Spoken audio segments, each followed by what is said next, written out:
بسم اللہ الرحمن الرحیم۔ السلام علیکم ڈیئر اسٹوڈنٹس، مجھے امید ہے کہ اللہ تعالیٰ کے فضل و کرم سے آپ خیریت سے ہیں۔ آج ہم مطالعہ پاکستان کلاس 8 سبق نمبر 1 باب نمبر 1 پاکستان کی نظریاتی احساس پڑھیں گے۔ ڈیئر اسٹوڈنٹس، مطالعہ پاکستان کے صفحہ نمبر 1 تا 4 ہم جماعت میں پڑھ چکے ہیں۔ ان صفحات کی پہلے ہم دہرائی کریں گے۔ ان کے عنوانات یہ ہیں: نظریے کی تعریف، ماخذ اور اہمیت، نظریہ پاکستان کا مفہوم۔ نظریہ کسی شے کو وجود میں لانے کے لیے جو سوچ، فکر اور نقشہ ابھرتا ہے اور قائم ہوتا ہے، نظریہ کہلاتا ہے۔ نظریے سے مراد ایسا ضابطہ یا پروگرام ہے جس کی بنیاد فلسفہ و تفکر پر رکھی گئی ہو، یعنی فلسفہ و تفکر سے مراد سوچ اور فکر ہے، اور انسانی زندگی کے مختلف پہلوؤں مثلاً سیاسی، معاشرتی، تہذیبی مسائل کے حل کے لیے کوئی لاہ عمل یعنی طریقہ کار بنایا گیا ہو۔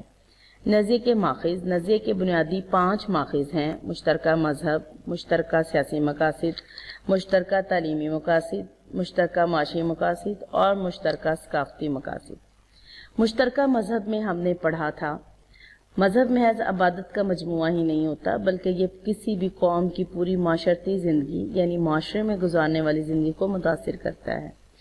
19ویں صدی میں برصغیر پاک و ہند میں کئی ہندو تحریکوں نے جنم لیا، یعنی جب مسلمان اور ہندو بھارت میں اکٹھے تھے تو وہاں کئی تحریکیں شروع ہوئیں۔ ان میں بنیادی تحریک آریہ سماج اور برہمو سماج تھیں۔ ان کا مقصد ہندوازم یعنی ہندو مذہب کا پرچار اور پھیلاؤ تھا اور مسلمانوں کو نیچا دکھانا تھا۔ ڈیئر اسٹوڈنٹس، آپ کو مشترکہ مذہب کا حصہ یاد کرتے وقت ان تحریکوں کا نام، مقصد اور ان کے بانی کون تھے لازمی طور پر یاد کرنا ہے۔ یہ آپ کے آبجیکٹیو پارٹ اور MCQ سوالات کا لازمی حصہ ہے۔ مشترکہ سیاسی مقاصد۔ مشترکہ کا مطلب اکٹھا ہونا ہے۔ مشترکہ سیاسی مقاصد کی بدولت بھی کئی اقوام نے اپنی آزادی کی جد و جہد یعنی کوشش کی۔ انگریزوں کی آمد، یعنی جب انگریز برصغیر میں داخل ہوئے تو جمہوریت کا تصور آیا۔ جمہوریت، یہاں پر آپ کے لیے جمہوریت کو سمجھنا ضروری ہے۔ جمہوریت سے مراد ایسا حکومت ہے جو عوام کے ووٹ کے ذریعے قائم ہوتی ہے۔ آبادی کے لحاظ سے مسلمان برصغیر پاک و ہند میں اقلیت میں تھے، یعنی تعداد میں بہت کم تھے، لہٰذا ان کا حکومت میں حصہ بھی تھوڑا تھا۔ مشترکہ تعلیمی مقاصد بھی کسی قوم کے نظریے کے اہم ماخذ ہوتے ہیں۔ ڈیئر اسٹوڈنٹس، جب انگریزوں نے برصغیر پر قبضہ کیا تو انہوں نے ایسا نظام تعلیم متعارف کروایا یعنی انٹروڈیوس کرایا جس میں انگریزی زبان کو بنیادی مرکزی حیثیت حاصل تھی۔ مسلم علماء نے رد عمل کا اظہار کرتے ہوئے انگریزی زبان سیکھنے کو خلاف اسلام قرار دیا، یعنی انہوں نے کہا کہ جو انگریزی زبان کا سیکھنا ہے وہ اسلام کے خلاف ہے۔ مسلمانوں نے اس نظام تعلیم کو رد کر دیا۔ اس سب کے پیچھے ایک نظریہ عمل کر رہا تھا اور وہ نظریہ اسلام تھا۔ مشترکہ معاشی مقاصد بھی اقوام کی زندگی میں بہت اہمیت رکھتے ہیں۔ 1857 کی جنگ آزادی جو انگریزوں کے خلاف لڑی گئی تھی اور اس میں مسلمان اور ہندو مل کر انگریزوں کے خلاف لڑے تھے، مگر اس جنگ کے بعد انگریزوں کی ہمدردی ہندوؤں نے حاصل کر لی اور انگریزوں کو یہ بات سمجھانے میں ہندو کامیاب ہو گئے کہ جنگ آزادی میں مسلمانوں کا کردار زیادہ تھا، جس کی وجہ سے انگریزوں کا رویہ مسلمانوں کے ساتھ مزید سخت سے سخت ہوتا گیا اور معاشی طور پر مسلمانوں پر ظلم جاری رہا۔ مسلمانوں کے تجارت اور ملازمت کے مواقع ختم ہو گئے، مگر مسلمانوں نے اپنا نظریہ اسلام نہ چھوڑا۔ مشترکہ ثقافتی مقاصد۔ انگریزوں کے ہندوستان پر قبضے کے وقت اردو کو سرکاری زبان کی حیثیت حاصل تھی۔ برطانوی حکومت یعنی انگریز کی حکومت میں جب ہندوؤں کا عمل دخل زیادہ ہو گیا تو انہوں نے اردو کی جگہ ہندی کو سرکاری زبان کا درجہ دلوانے کی کوشش شروع کر دی۔ یہ اسٹوڈنٹس، یہ بھی ہندوؤں اور انگریزوں کی ایک چال تھی، کیونکہ اردو کا رسم الخط یعنی طرز تحریر، فونٹ عربی زبان سے ملتا تھا اور مسلمانوں کو عربی میں مہارت حاصل تھی، جبکہ ہندوؤں کو عربی نہیں آتی تھی۔ اس طرح مسلمان ہندی کو لکھنا پڑھنا نہیں جانتے تھے اور ہندی کا رسم الخط، طرز تحریر دیوانہ گری تھا۔ ڈیئر اسٹوڈنٹس، مشترکہ ثقافتی مقاصد سے معلوم ہوا کہ متحدہ ہندوستان میں یعنی جب ہندو اور مسلمان اکٹھے تھے تو مسلمان اپنے تشخص یعنی پہچان کو برقرار نہیں رکھ سکے۔ یہ ڈیئر اسٹوڈنٹس، نظریے کی اہمیت میں ہم نے پڑھا اور ہم نے جانا کہ نظریہ لوگوں کی سوچ کی عکاسی کرتا ہے۔ اقوام نظریے سے ہی زندہ رہتی ہیں۔ نظریے کے پس پردہ یعنی اس کے پیچھے تاریخ، روایات، رسم و رواج، مزاج، نفسیات اور مظاہر جیسے عناصر شامل ہوتے ہیں۔ نظریہ پاکستان کا مفہوم، نظریہ پاکستان کے مفہوم سے مراد ارادہ ہے، یعنی مفہوم ارادے کو کہتے ہیں۔ ڈیئر اسٹوڈنٹس، نظریہ پاکستان کے مفہوم یعنی معنی سے ہمیں پتہ چلتا ہے کہ اسلام ہی وہ واحد شے تھی جو نظریہ پاکستان کا مفہوم ارادہ بنی۔ ایک موقع پر قائد اعظم نے فرمایا کہ پاکستان تو اسی روز وجود میں آ گیا تھا جب برصغیر کا پہلا ہندو مسلمان ہوا تھا۔ تحریک پاکستان اور تعمیر پاکستان کے مجموعی یعنی اکٹھے تصور کو نظریہ پاکستان کہتے ہیں۔ ڈیئر اسٹوڈنٹس، آج کا عنوان ہندوستان میں اسلامی دور حکومت کے دوران میں اسلام کی بنیادی اقدار، مسلم مصلحین اور سماجی و ثقافتی حوالے سے نظریہ پاکستان کی وضاحت ہے۔ آج کے عنوان کے مشکل الفاظ اور معنی یہ ہیں۔ ڈیئر اسٹوڈنٹس، جب آپ ان مشکل الفاظ اور معنی کو سمجھ جائیں گے تو آپ کے لیے سبق کو یاد کرنا آسان ہو جائے گا انشاءاللہ۔ مشکل الفاظ اور معنی: اقدار، قدر کی جمع، مصلحین، اصلاح کرنے والے لوگ، سماجی، معاشرے سے متعلقہ، ثقافتی، کلچر، مساوات، برابری، رواداری، برداشت، خدشہ، خوف، تخلیق، پیدا کرنا، جدوجہد، کوشش، تمدنی، طرز معاشرت، مل کر رہنے کا طریقہ، جغرافیہ سے متعلق وہ علم جو سطح زمین، اس کی آبادی، نباتات اور حیوانات کے حالات بتائے، جداگانہ، الگ، مستحکم، پکا، مضبوط، جمعیت، جماعت۔ ڈیئر اسٹوڈنٹس، نظریہ پاکستان ہی پاکستان کی روح ہے۔ جس طرح ایک جسم کے اندر روح ہونا ضروری ہے، اسی طرح سے ایک ملک کو قائم رکھنے کے لیے نظریہ یعنی روح کی ضرورت ہوتی ہے۔ ڈیئر اسٹوڈنٹس، ہمارے پاکستان کے لیے وہ روح اسلام ہے۔ برصغیر کے مسلمانوں نے پاکستان اسی نظریہ اسلام کے تحت قائم کیا۔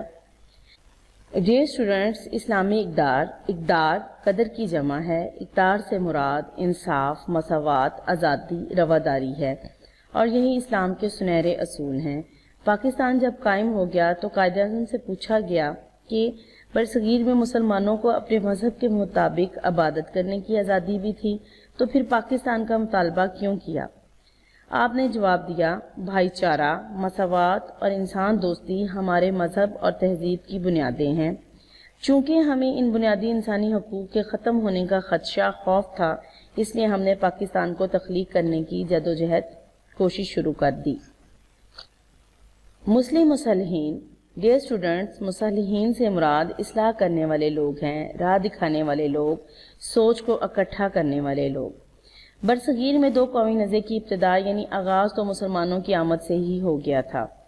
ان مصلحین میں 1867 میں سر سید احمد خان نے کہا کہ ہندو اور مسلمان دو الگ الگ قومیں ہیں اور وہ ایک دوسرے میں جذب نہیں ہو سکتے، یعنی حل نہیں ہو سکتے، مکس اپ نہیں ہو سکتے۔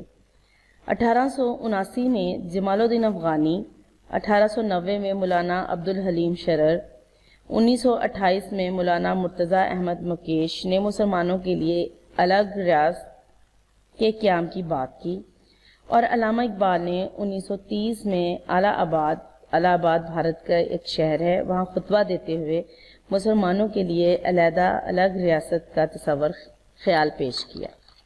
برصغیر کے مسلمانوں کے معاشرتی اور ثقافتی حالات میں آپ کو بتایا گیا ہے کہ برصغیر کے مسلمانوں پر تہذیب اور کلچر نے گہرے اثرات ڈالے۔ انہوں نے شورائی طریقے کو اہمیت دی، یعنی مشورے کو اپنایا۔ نظریہ پاکستان میں جمہوریت اہم ستون کی حیثیت رکھتا ہے۔ برصغیر کے مسلمانوں نے شورائی طریقے کو اہمیت دی، یعنی مشورے کو اپنایا۔ نظریہ پاکستان میں جمہوریت اہم ستون کی حیثیت رکھتا ہے۔ قومی تعمیر کا انحصار ملی جذبوں کی آبیاری، جمہوریت کی کامیابی اور اسلام سے وابستگی پر ہے۔ برصغیر میں کئی زبانیں بولنے والے مسلمان رہتے تھے، ان میں یکسانیت نہیں تھی۔ دین اسلام ہی وہ واحد طاقت تھی جو ان کو ایک قوم کے سانچے میں ڈھالے ہوئے تھی۔ اسلام کی روح سے مسلمان کا بھائی ہے۔ علامہ اقبال نے کہا کہ مسلمان دین اسلام کی وجہ سے ایک ملت ہیں اور ان کی قوت کا انحصار اسلام پر ہے، یعنی اپنی ملت پر قیاس اقوام مغرب سے نہ کر، خاص ہے ترکیب میں قوم رسول ہاشمی۔ ان کی جمعیت کا ہے ملک و نسب پر انحصار، قوت مذہب سے ہے مستحکم جمعیت تیری۔ ڈیئر اسٹوڈنٹس، ہندوؤں کی عددی برتری یعنی تعداد میں زیادہ ہونا اور انگریز حکومت کی بے پناہ طاقت بھی مسلمانوں کو پاکستان بنانے سے نہ روک سکے۔ اسلامی ریاست اور اقلیتوں کے حقوق۔ اسلامی ریاست اور اقلیتوں کے حقوق میں قائد اعظم نے دو ٹوک الفاظ میں یعنی واضح الفاظ میں فرمایا کہ پاکستان ایک مذہبی نہیں بلکہ ایک اسلامی فلاحی ریاست ہوگی۔ فلاحی یعنی بھلائی والی ریاست ہوگی۔ یہاں فلاحی ریاست سے مراد ایسی ریاست ہے جس میں لوگوں کی بھلائی اور سلامتی کو مد نظر رکھا جائے گا۔ 11 اگست 1947 کو پاکستان کی دستور ساز اسمبلی میں آپ نے اسلامی ریاست کا تصور پیش کیا کہ آپ عبادت کے لیے اپنی مخصوص عبادت گاہوں میں جانے کے لیے آزاد ہیں۔ آپ کا تعلق چاہے کسی عقیدے مذہب سے ہو، ریاست کا اس سے کوئی تعلق نہیں ہوگا۔ پاکستان کے تمام شہری برابر ہیں اور انہیں برابری کے حقوق حاصل ہوں۔ ڈیئر اسٹوڈنٹس، نظریہ پاکستان سے آگاہی کے عنوان میں ہم پڑھیں گے کہ نوجوانوں اور نئی نسل کو نظریہ پاکستان اور اس کے مقاصد سے آگاہ رکھنا ضروری ہے تاکہ وہ جان سکیں کہ پاکستان کتنی قربانیوں کے بعد حاصل کیا گیا ہے اور ان کا پاکستان سے دلی لگاؤ پیدا ہو۔ مختصر جوابات دیں۔ ڈیئر اسٹوڈنٹس، آج کے عنوان کی پڑھائی سے مندرجہ ذیل مختصر سوالات لیے گئے ہیں جو یہ ہیں۔ نمبر 1، اسلامی اقدار کون سی ہیں؟ نام لکھیں۔ صفحہ نمبر 5، 11 اگست 1947 کو پاکستان کی دستور ساز اسمبلی میں قائد اعظم نے اسلامی ریاست کا کیا تصور پیش کیا؟ صفحہ نمبر 6، نظریہ پاکستان سے آگاہی کیوں ضروری ہے؟ صفحہ نمبر 7۔ یعنی ان صفحات پر آپ کے جوابات کتاب کے اندر موجود ہیں۔ آج کا کام۔ ڈیئر اسٹوڈنٹس، آج کے کام میں آپ نے سوالات کے جوابات نوٹ بک پر حل کریں، مشکل الفاظ کے معنی یاد کریں، املا کی مشق کریں، تمام سبق کی پڑھائی کریں اور مشکل الفاظ کو ان کے معنی کے ساتھ یاد کرنے کی مشق کریں۔ تمام ہائی لائٹڈ لائنز کو اچھے طریقے سے یاد کریں۔ مطالعہ پاکستان کے سبق کی پڑھائی اور لکھائی کے دوران جن نکات پر آپ نے خصوصی توجہ دینی ہے وہ یہ ہیں: الفاظ کی ادائیگی، الفاظ کی بناوٹ اور املا۔ اگر آپ ان نکات کی خصوصی مشق کریں گے تو یقیناً مہارت حاصل کر سکیں گے۔ یاد رکھیے، محنت ہی کامیابی کا راز ہے۔ اللہ آپ کا حامی و ناصر ہو، آمین۔